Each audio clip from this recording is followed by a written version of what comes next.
A poor man was married to a beautiful woman. The man and his wife never quarreled. The husband loved his wife. The wife loved her husband. They were very happy. But this happy couple had a rich, handsome neighbor. He saw the poor man's beautiful wife, and he fell in love with her. "I want to marry her myself," he thought. Every day when the woman's husband was working in the fields, the rich man went to the poor man's house. "You're a beautiful woman," he said to the poor man's wife. "But your clothes are old. Why doesn't your husband buy new pretty clothes for you? I'm sure he doesn't love you. If he loved you, he would buy wonderful clothes for you. Divorce him and marry me. I will buy you beautiful new clothes, the best in the land. Then you will be the most beautiful woman in Ethiopia." At first, the woman didn't listen to the rich man, but he came to her house every day, and every day he said the same things. At last, she began to think, "Perhaps my neighbor is right. Why doesn't my husband buy beautiful new clothes for me? Perhaps he doesn't love me." That night, she said to her husband, "Look at me, husband. My clothes are old and ugly. I want new ones. Buy me some new clothes." Her husband smiled at her. "You don't need new clothes," he said. "You are the most beautiful woman in the world to me." She was angry. "Don't you love me?" she said. "If you love me, buy me a new dress." Her husband loved his wife, and he wanted to please her. "I have only a little money," he thought, "and I need a new plow, but I want my dear wife to be happy." So the next day, he went to the market and he bought a new dress for his wife. He took it home to her and she put it on. "Thank you, my dear husband," she cried. "Now I know that you love me." When the rich man came to see her again, she was wearing her new dress. "You see," she said to him, "my husband loves me very much. He bought me this beautiful new dress." The rich man shook his head. "But a good husband doesn't only give his wife new clothes," he said. "He gives her gold. Where's your gold necklace? Where are your gold rings? Why doesn't your husband give you those?" He opened a box and showed her some beautiful gold jewelry. "Look at these," he said. "Divorce your husband and marry me, and I will give all these to you." The woman did not listen to him. "Go away," she said. "I love my husband and he loves me, and we are happy together." But the rich man came again, every day, and every day he showed her the box of jewelry. At last she began to think, "Perhaps the rich man is right. Why doesn't my husband buy gold for me? Doesn't he love me?" That day she didn't make a fire. She didn't cook a meal. Her husband came home late, after a long day in the fields. He was tired and hungry. "There's no dinner for you tonight," his wife said. "You don't love me?" "What?" Her husband cried. "But my darling, I love you more than anything. You are the most wonderful person in the world." "Then why don't you buy me some gold jewelry?" she said. "When a man loves his wife, he gives her a gold necklace and rings for her fingers." Her husband looked worried. "I spent money on her new clothes," he thought.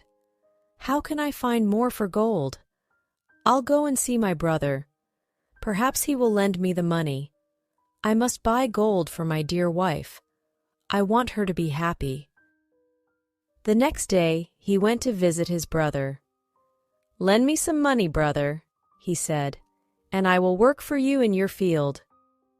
"All right," his brother said, "but you must work hard.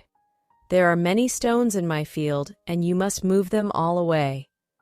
Her husband agreed and took the money. He went to the market and bought some gold jewelry. Then he took it home to his wife. His wife was very happy. She put the necklace round her neck and put the rings on her fingers. "Look at me," she said. "Am I not beautiful?" "You're very beautiful," her husband said. "If you are happy, I am happy." She put her arms round his neck. Thank you, my dear husband," she said. "Now I know that you love me." The next day, her husband went out very early before the sun rose in the sky. He ran to his brother's field. It was covered with stones. "I must work very hard now," he thought. "I must start early and stop late. I must pay my debt to my brother." His wife was working happily at home. "I'll make a wonderful dinner for my husband tonight," she thought. "He gives me wonderful presents. He works hard for me. I know that he loves me." "Hello," a voice called out. "Are you there?" The woman went outside. Her rich neighbor was there. "Ah, it's you," the woman said. "Listen, neighbor, you were wrong about my husband.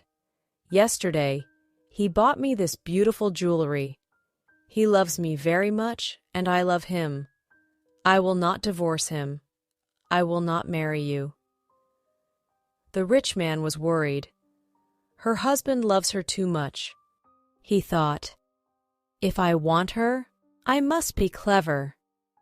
At last he said, "Your husband gave you clothes and jewelry, but I can give you more than that." "What? What do you mean?" the woman cried. "Can your husband make miracles?" the rich man asked. "Miracles? No, of course he can't make miracles," the woman answered. "Only God can make miracles. Men cannot make them." "But I can," the man said, "because I love you. Love can make miracles. If your husband loves you, he can make miracles for you. If you love me, I will make miracles for you." "Make a miracle for me now," the woman said. "I can't," the rich man answered. "You must promise to love me first. You must leave your husband and come to me.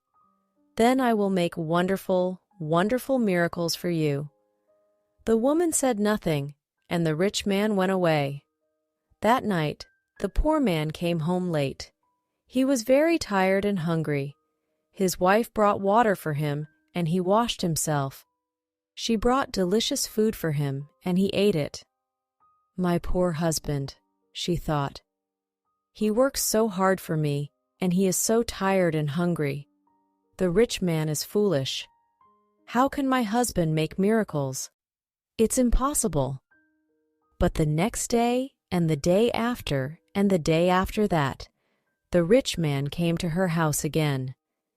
"Did your husband make a miracle for you yesterday?" he asked the woman. "Leave him and love me, and I will make many, many miracles for you every day." At last, the women began to listen to him. One day, when her husband came home, she was sad. "Wife, dear wife, what is wrong with you?" cried her husband. "Are you sick?" "No," she said. "I'm sad because you do not love me." "What?" cried her husband. "But you know that I love you. I bought you new clothes. I bought you gold jewelry. You're the most precious thing in the world to me." "But you don't make miracles for me," his wife said. Her poor husband was very surprised. "Miracles? Of course I can't make miracles," he said. "Why do you want a miracle? Who gave you the idea?" "Our neighbor came to see me today," the woman said. "Love makes miracles," he said. "If a man loves a woman, he will make miracles for her." Her husband was very worried. "That wicked man wants to take my wife," he thought. "All this trouble comes from him. When he first came here, she wanted new clothes. Then she wanted gold jewelry. And now she wants a miracle. What can I do? If I don't make a miracle, perhaps my wife will leave me and marry him." The next day, he went slowly to work in his brother's field. I must pray, he thought. Only God can help me now. He looked up to heaven. "O Lord God," he prayed, "please help me to make a miracle. I love my wife and I want to keep her. Don't let this rich man take her from me." He worked all morning. He was moving stones from his brother's field. In the middle of the day, he sat down under a tree to rest. A man was sitting there already. "Who are you?" the poor man asked. "I am a wizard," answered the man, "and I have a gift for you. Look, here are 2 sticks. They make miracles." "Miracles?" the poor man said. He was happy now. "What kind of miracles?" "If you touch a person with the first stick," the wizard said, "he will become a donkey." The poor man thought of the rich man, and he smiled. "A donkey?" he said. "That's very good. And if I touch him with the second stick, what will happen?"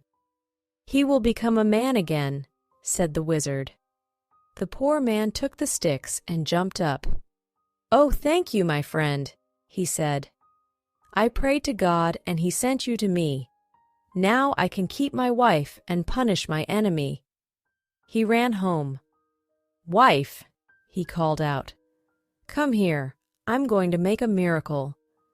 His wife came out of the house. "A miracle?" she said. "What miracle?" "Look," said her husband. He touched her with the first stick.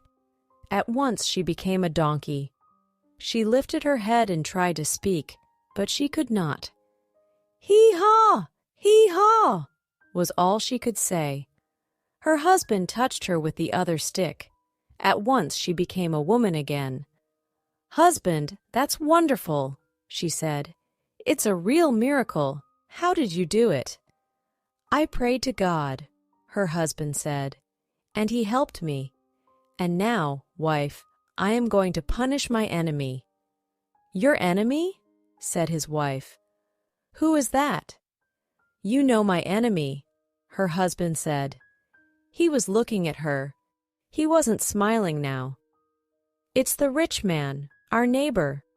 He comes to our house when I am working in the fields. He gives you bad ideas.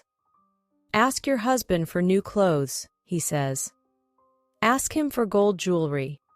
Ask him for a miracle. Am I right? Did our rich neighbor give you all these ideas?" His wife said nothing. "And did you listen to him?" Her husband went on. His wife did not look at him. She was ashamed.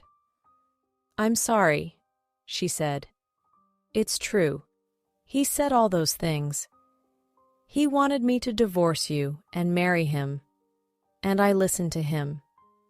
"And do you want to divorce me and marry him?" her husband asked. She looked at him. Her eyes were full of tears.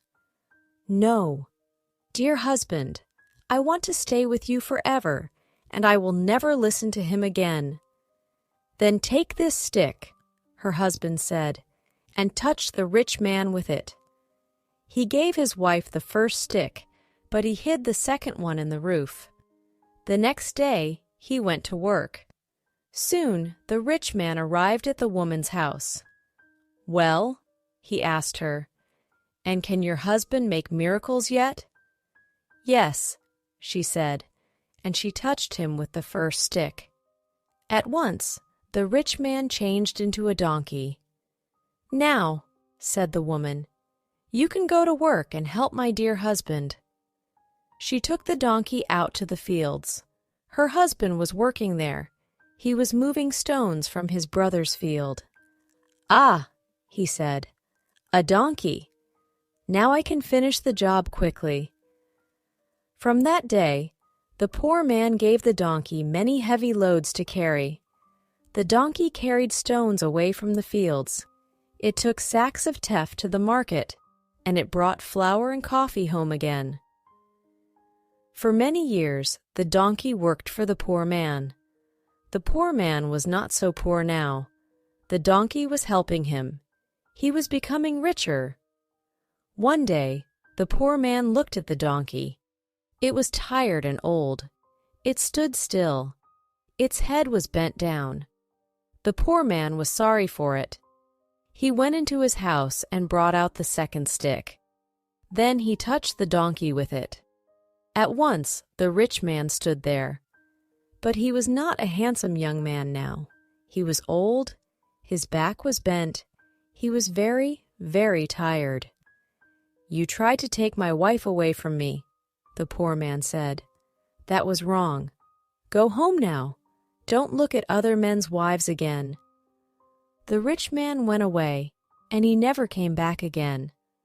But the poor man and his wife lived happily together for many more years.